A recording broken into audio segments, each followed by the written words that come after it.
Welk feestje in Nederland heb jij nog niet gezien? Ik kan hem niet opnoemen, denk ik. Nee, we staan op dit moment echt overal door heel Nederland en ook de buurlanden al een heel klein beetje. Ja, dat is super.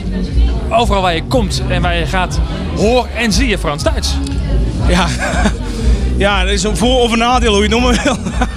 Nee, maar het is een eer. Het is een eer. Het gaat ontiegelijk hard. Het gaat echt lekker. Ja, ze geven mij nu een bepaald voetstuk, zeg maar, waar ze je op gaan plaatsen. En dat is heel erg wennen. Dat is echt... ja, het is een eer als mensen dat voor je willen, zeg maar, en het ook uitspreken.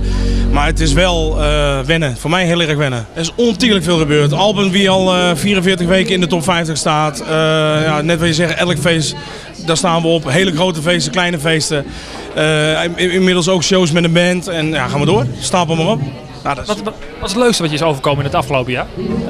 Ja, heel veel leuke dingen. Maar stadions, in het stadion zingen, dat soort duet met Guus Meeuwis, duet met Jan, samen dingetjes doen. Ja, dat zijn de mooiste dingen die je meemaakt.